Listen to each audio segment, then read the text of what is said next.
What up? It's your boy Wall Street, and I'm back.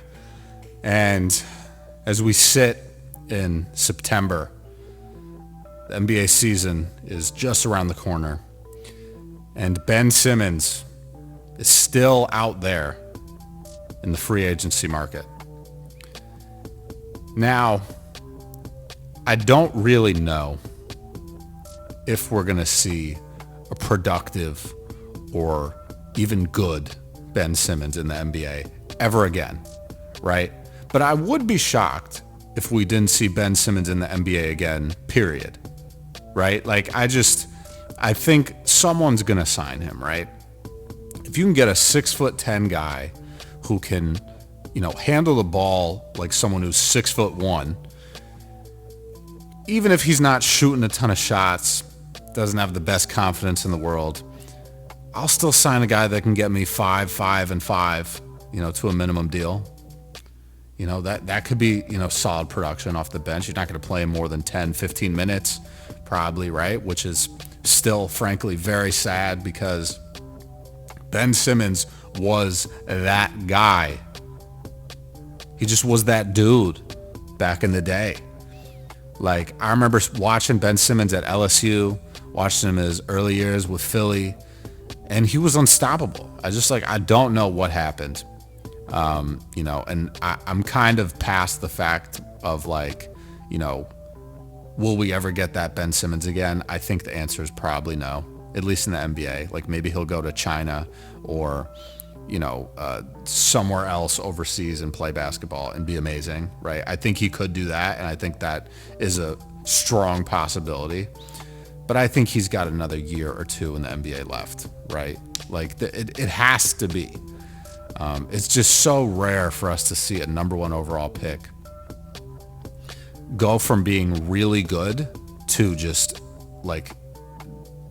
doing nothing, right? Like Anthony Bennett, that was a different story. Anthony Bennett never really showed a true level of talent or worthiness of being the number one overall pick while he was in the NBA, right? Markelle Fultz has definitely shown flashes here and there. He's a solid player, but after he had his, shoulder injury, it was, he was kind of cooked.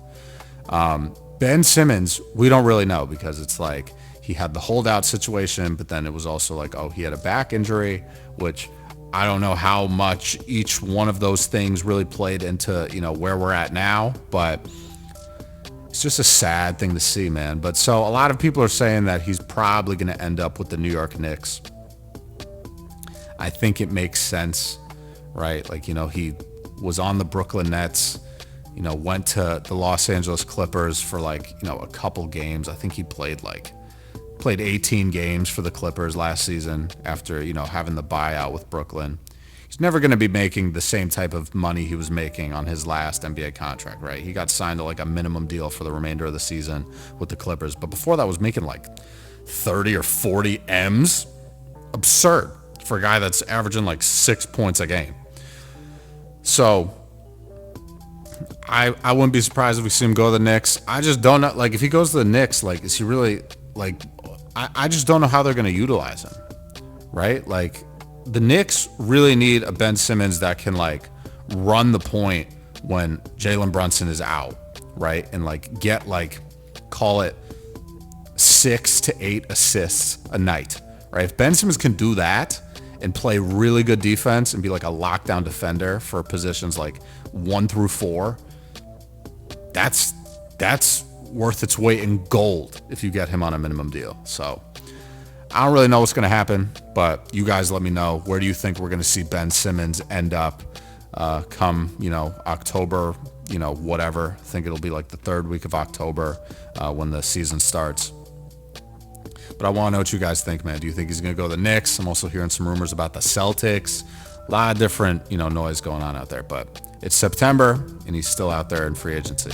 So I'm going to catch you guys later, man. Stay up, stay blessed, stay safe, stay humble, handle business, stand on business. Peace out.